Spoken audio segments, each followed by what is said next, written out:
This offseason, 257 draft picks joined the NFL, along with 383 undrafted free agents. These 640 new professionals are competing against the remaining 2,240 NFL players league-wide for one of the coveted 1,696 active roster spots or the additional 512 practice squad spots. If you're keeping track, that is 2,208 open jobs within the entire framework of the NFL for players, but you have over 2,800 different players competing for those. Sadly put, in just a few months, over 600 players are going to have their NFL ambitions impacted. Up for discussion today is former Baylor Bears interior defensive lineman Gabe Hall and the possibility of him joining the Philadelphia Eagles, either active 53-man roster or one of those really coveted 16 practice squad spots. All right, guys, like a pre-concussed Carson Wentz, it's time to audible this discussion. Kill, kill, kill. The description that I've heard used to describe Gabe Hall has been traits over tape. We need to take a second and really discuss what they mean by the word traits, because there are many traits, so they can mean a lot of different things. The two main traits that people are going to look for, categories of traits, are the physical traits and then the athletic testing traits. So we need to really analyze exactly what it is about Gabe Hall that teams are picking up on. While Gabe Hall is a good athlete for the position, for an interior defensive lineman, he's not an elite tester. He's just a really good tester. But what he does possess are very intriguing, and I would say very good to elite level physical traits. The 6'6", 295-pound frame with 34.5-inch arm reach and an 83.625-inch wingspan. That's an elite measurable for an interior defensive lineman. Now, what I will say is interior defensive linemen are not a homogeneous body of players, right? There's different colors, different shapes, different flavors here. They're not all the same. And I think one of the ways to successfully illustrate this point is to take Gabe Hall on one hand and then take Milton Williams on the other hand and just compare what these two players are.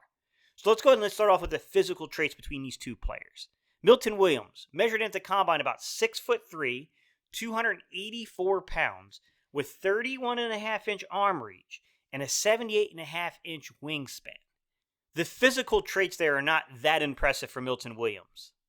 Now, when you take Gabe Hall on the other hand and you compare his measurables, you're getting a 6'6", 295-pound, 34.5-inch arm reach and 83.625-inch wingspan player that definitely has all those intriguing little boxes to check in terms of the physical traits on the player. But now let's compare their athletic traits, because to where I think that Gabe Hall is very intriguing as an athlete, he's not an elite tester the way Milton Williams is. So let's start off with Milton Williams, and let's look at his actual testing numbers so you can see the difference between these two prospects. Milton put up a 4.67 40-yard dash. He had a 1.65-10 split, a 38.5-inch vertical, a 10-foot 1-inch broad jump, a 6.96 3-cone. We have defensive backs out there not putting up 3 cones like that, guys. And a 4.33 short shuttle. Same thing. There's members that play inside the secondary that don't have the lateral movement numbers that we see from Milton Williams as an interior defensive lineman. This guy tested in the way that only one other player I've ever witnessed do this, which was Aaron Donald. Aaron Donald kind of tested like this too. He's an elite testing-based traits guy.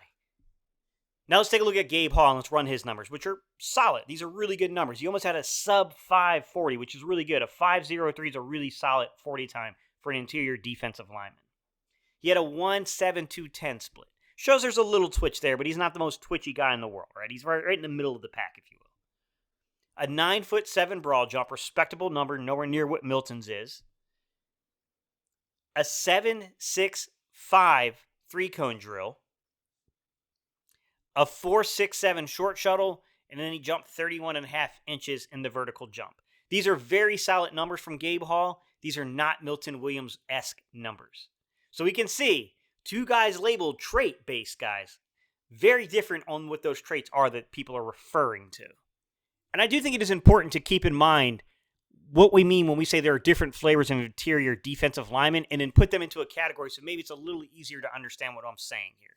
So when I think of strong side defensive tackles, right, the guys that play like left defensive tackle, I'm thinking of the guys of the world that are like the Fletcher Cox, the Ndamukong Suhs. I'm thinking about guys such as Jalen Carter and Jeffrey Simmons. Those guys are strong side defensive tackles. Now, some of them are so freaking athletically gifted, like Fletch. Fletch has literally played all across the interior defensive line. So he's played left defensive tackle, he's played nose tackle, and he's played the underside, the right defensive tackle, before the weak side.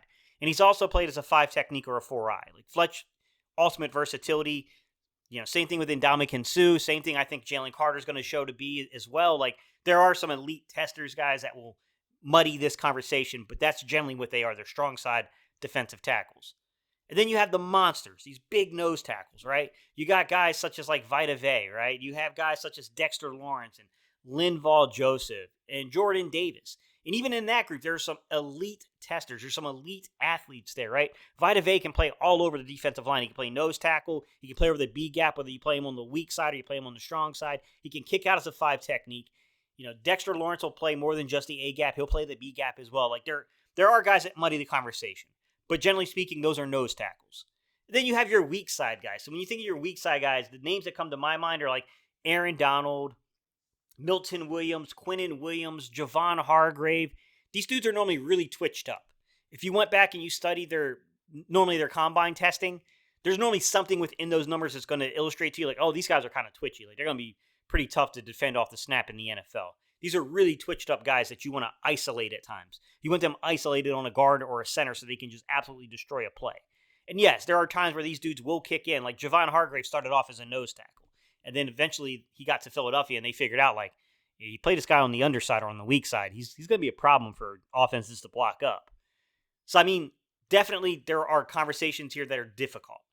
Now, when I think of Gabe Hall, and I'm not saying that Gabe Hall is this type of player, guys, the body frame, the type, the utilization, how they're going to use them. When I think of Gabe Hall and I see Gabe Hall's tape, this is who I think of, guys. I think of the J.J. Watts, 5 technique, right? Guy that's traditionally a 30 front 5 technique, an odd front 5 technique or a 4-eye, okay? Calais Campbell, another guy, big, physical, strong, all the measurables in the world, 5 technique in an odd front or 4-eye. Generally speaking, would be his traditional alignment. Chris Jones of the Chiefs, another guy, elite measurables. He's a guy that can definitely play outside as an edge. He's a guy that can kick inside as a 3 technique. This is a guy that is intriguing because he plays a lot of even. You don't normally see these dudes fit very well in these even fronts, but in Chris Jones's case, he does. Arik Armstead from the 49ers, another guy, elite measurables, guy that can play 5 or 4 technique.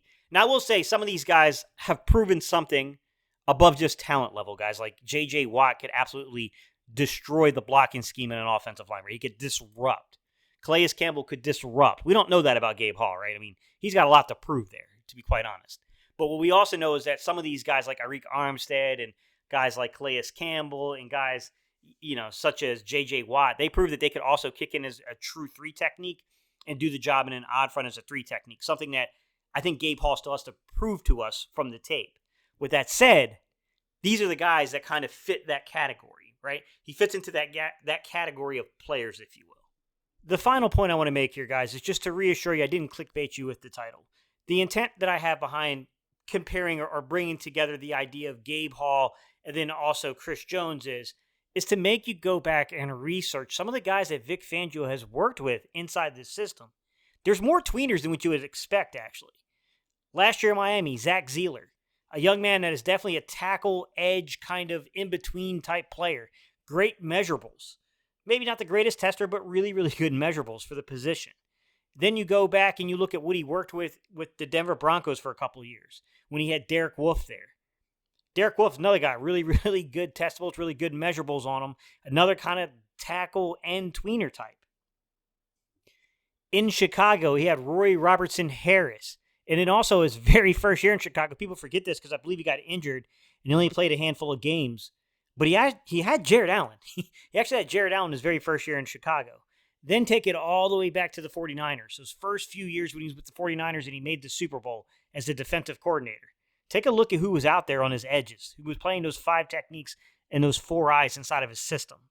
Justin Smith was one of those names, guys. Ray McDonald was the other guy. These are very much kind of edge, true edge players inside of a 30 or an odd front. Vic Fangio has experience working with these type of dudes. That's why I'm not overly concerned when I see names like Moro Jamo. I'm not overly concerned when I see names like Gabe Hall or Milton Williams. I think he has a track record of working with guys like people forget that Milton Williams started off as a defensive end at Louisiana Tech, and then when all the stuff happened with the pandemic, he was kind of asked because of reduction in scholarships to kick inside and play tackle. He's been a tweener his entire career, guys. I'm not worried about what Vic Fangio may or may not do with these players because he's got a track record of getting a ton of production from his interior defensive line. Go back and study every stop, guys, from Miami to Denver to Chicago to San Francisco. The one thing that you can count on, he's going to get an interior pass rush. He's really, really good at finding dudes that no one's thinking about and actually turning them into players. All right, y'all. I appreciate y'all's time and attention. Let me know what you think about Gabe Hall. This is an interesting guy. By no means do I think he's a lock to make the roster. Do I think that this guy is going to be something special in the league? No, but I do think there's some intriguing attributes here. There's some, like, I see what they're trying to develop here. There's definitely something there worth taking a shot on and trying to develop. Now it's just a matter of, hey, you got Clint hurt here. Can he work magic? All right, y'all. I appreciate y'all, and I'll see you guys on the next video.